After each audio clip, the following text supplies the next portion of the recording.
ఒక విశ్వాసి కానీ ఒక సేవకుడు కానీ తనను తాను ఎలా త్యాగం చేసుకుంటే దేవుని కొరకు దేవుని కార్యాలు చేయగలుగుతాడో ఒక మంచి మాట చెప్పి నేను ముగిస్తాను. ఇంగ్లాండ్ దేశంలో ఘనమైన సేవకుడు ఉన్నారు. ఆయన పేరు జాన్ వెస్లే. ఈ మెథడిస్ట్ చర్చిలన్నిటికీ ఆయనే ఫౌండర్, ఆయనే నాయకుడు. దేవుని మహాకృప. ఈ టీవీ మీడియా లేని రోజుల్లో కొన్ని వందల దేశాలు తిరిగి లక్షల మంది ప్రజలను దేవుని కొరకు సంపాదించాడు. ఆ గుర్రం మీద కొన్ని లక్షల కిలోమీటర్లు తాను ప్రయాణమై వెళ్ళాడు. అద్భుతమైన దైవ సేవకుడు. అద్భుతం చెప్తారు. క్రీస్తు శకం 1703 సంవత్సరంలో ఆయన ఇంగ్లాండ్ దేశంలో పుట్టాడు. క్రీస్తు శకం 1731 సంవత్సరంలో ఆయన దేవుని సేవకుని వచ్చాడు. ఏ వయసులో? సరిగ్గా 28 సంవత్సరాల వయసులో. అంత ముందుగా వచ్చాడు. 28వ సంవత్సరంలో ఆయన సేవ కొంచెం ఆశీర్వదించబడింది. దరిదాపుగా 1731 సంవత్సరంలో ఆయనకట నెలకొచ్చి 30 పౌండ్లు వచ్చాయట. ఎంతండి? కొంచెం గట్టిగా. 30 పౌండ్లు నెలకొచ్చి దేవుడు ఆయనకి ఇచ్చేవాడట. ఆయన సమర్పణ ఏంటో తెలుసా? ఆ 30 పౌండ్లలో 28 పౌండ్లు తన కోసం వాడుకునేవాడట. ప్రతిమ 2 పౌండ్లు సేవ కోసం ఖర్చు పెట్టేవాడట. మరో నెల అయింది. దేవుడు ఆయన ఆశీర్వదించాడు. 2వ నెలలో ఆయనకి 60 పౌండ్లు ఇవ్వటం స్టార్ట్ చేశాడట. 60 పౌండ్లు ఇస్తే అదే 28 పౌండ్లు తన కోసం వాడుకొని ప్రతిమ 32 పౌండ్లు దేవుని సేవ కోసం ఖర్చు పెట్టాడట. ఆ తర్వాత దేవుడు ఆయన ఇంకా ఆశీర్వదించాడు. నెలకొచ్చి 90 పౌండ్లు ఇవ్వటం స్టార్ట్ చేశాడు. 90 పౌండ్లు ఇస్తే అదే 28 పౌండ్లు తన కోసం వాడుకొని మిగతా 62 పౌండ్లు దేవుని సేవ కోసం ఖర్చు పెట్టడం స్టార్ట్ చేశాడు. మనం దేవుని సేవకు ఎందుకు నిరుపయోగమైన వారిగా మార్చబడతామో తెలుసా? చేయాలనే ఆశ మనకున్నా, దేవుని సేవకు ఖర్చు పెట్టాలనే ఆశ మనకున్నా, ఎందుకు మనం ఖర్చు పెట్టలేని స్థితిలో ఎందుకు వెనక్కి వెళ్ళిపోతామో తెలుసా? మన జీతం పెరిగే కొద్దీ మన జీవిత విధానం పెరుగుతూ వస్తుంది. 10,000 రూపాయల జీతం ఉన్నప్పుడు వాడే సెల్ ఫోన్ 2,000 రూపాయలు. కొంచెం దేవుడు ఆశీర్వదించాడు అనుకోండి, ఆ 2,000 పక్కన ఇంకో 0 పెట్టి 20,000 రూపాయలు సెల్ ఫోన్ కొంటాం. అంటే మన జీతం పెరిగే కొద్దీ మన ఖర్చులు పెంచుకుంటూ వెళ్తాం. కాబట్టి దేవునికి ఇవ్వలేని ఒట్టి చేతులుగా మన చేతులు మిగిలిపోతాయి. దేవుని బిడ్డలారా, ఈ ఇమ్మాన్యుయేల్ పరిచర్యలో మనం ఎట్లా ఉందామో తెలుసా? మన కనీస అవసరాలు కొన్ని చంపుకొని దేవుని సేవకు వెదజల్లుదుము గాక. అందరం చెప్తాం ఆమేన్. అలా దేవుని సేవ చేస్తూ ఉన్న ఆ దినాలలో ఆయనకి నెలకొచ్చి, దేవుని బిడ్డలారా, మా తోటి దైవ సేవకులందరికీ ఆయన జీవితం స్ఫూర్తిదాయకం. దేవుడు కొంచెం మమ్మల్ని ఆశీర్వదిస్తే మేము వేసుకునే బట్టల ఖరీదు, మేము వేసుకునే షూ ఖరీదు, మేము వేసుకునే చెప్పుల ఖరీదు ఆటోమేటిక్గా మారిపోతూ వస్తుంది.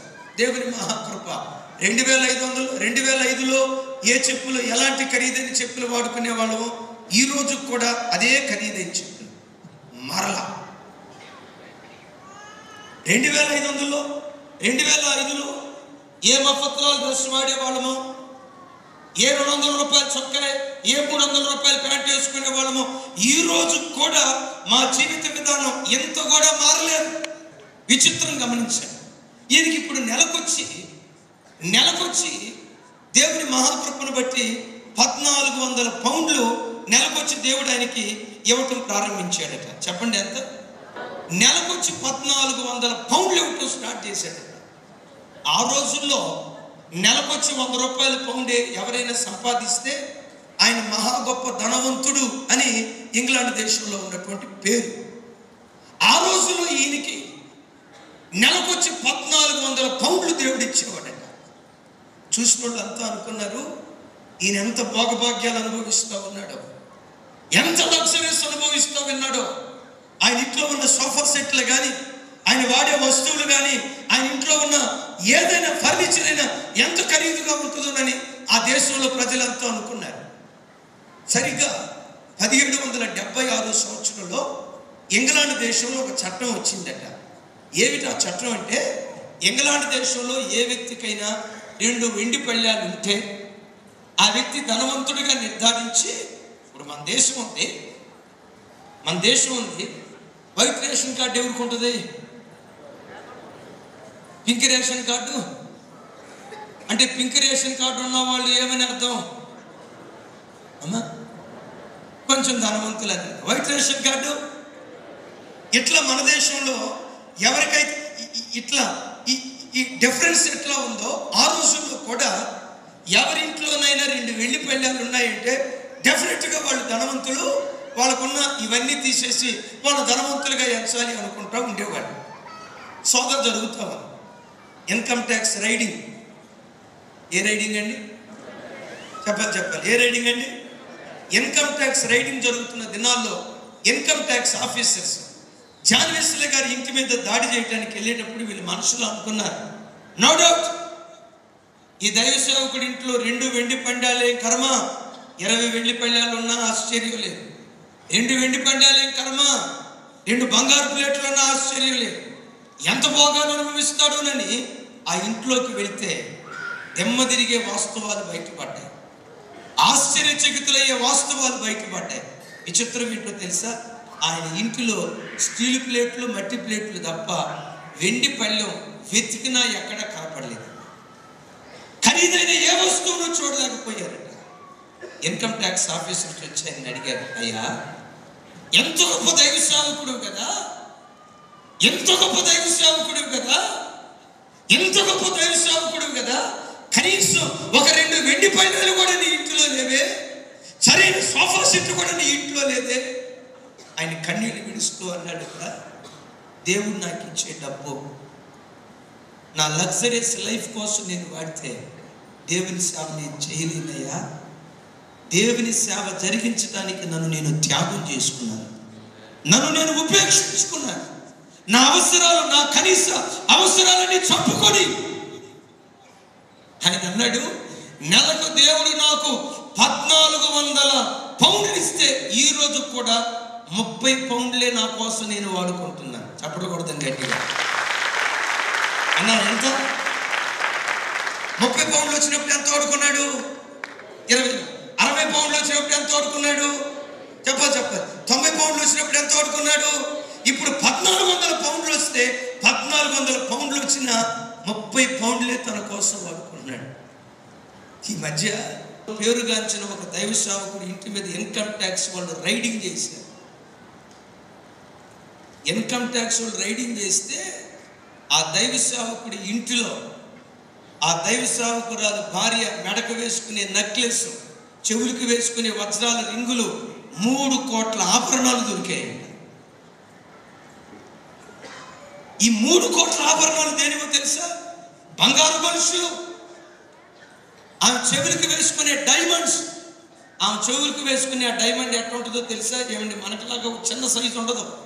సైకిల్ టైర్ ఉంటుంది చూసారా అమ్మ? సైకిల్ టైర్ ఉంటుంది చూసారా? సైకిల్ టైర్ అంత సైజు రింగ్ వేసుకొని ఆమె నిలబడి పాటలు పాడుతుంది. హల్లెలూయా హల్లెలూయా. ఆమె పాటలు పాడుతుంటే పిచ్చి జనం. నా దేవుని బిడ్డలారా, మేమేదో గొప్పవాళ్ళం అని చెప్పడానికి ఈ మాట చెప్పట్లేదు. ఇమ్మాన్యుయేల్ పరిచర్యలో మీరు ఇచ్చే ప్రతి రూపాయి దేవుని సేవ కోసం, ఆత్మల సంపాదన కోసమే దీన్ని వ్యయపరుస్తా. నా దేవుని బిడ్డలారా, దేవుని సేవ కోసం నీ అవసరాలు చంపుకో. ఒక 50,000 రూపాయలు పెట్టి సోఫా సెట్ కొనే కంటే 30,000 రూపాయలు పెట్టి ప్రతిమా 20,000 రూపాయలు దేవుని మందిరానికి ఏదైనా వస్తువు కొనిపెట్టు. Praise the lord. ఒకవేళ భర్త ఇచ్చాడమ్మా, ఈ క్రిస్మస్ పండుగ 10,000 రూపాయలు పట్టు కొనుక్కొని ఇచ్చాడు. ఆ 10,000 రూపాయలు 5,000 రూపాయలు ఖర్చు పెట్టుకో. 5,000 రూపాయలు దేవుని కోసం దాచు. పిల్లల కోసం 10,000 రూపాయలు ఖర్చు పెట్టే కంటే 3,000 ఖర్చు పెట్టు. 7,000 రూపాయలు దేవుని కోసం దాచిపెట్టు. ఆ కష్టార్జితాన్ని దాచి అన్న, మన మందిరానికి దేవుడు ఓ మంచి సౌండ్ సిస్టమ్ పడటానికి దేవుడు ప్రేరేపించాడు. ఈ 1,00,000 రూపాయలు దేవుని కోసం వాడుకోండి. ఈ 10,000 రూపాయలు దేవుని కోసం వాడుకోండి. 1,000 రూపాయలు దేవుని కోసం వాడుకోండి.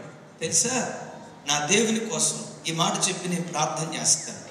నా దేవుని కోసం నీ పిడికిడితో 10 రూపాయలు ఇస్తే నిన్ను ఆశీర్వదించడానికి ఆకాశపు వాకిళ్ళు దేవుడు విప్పి నిన్ను ఆశీర్వదించు.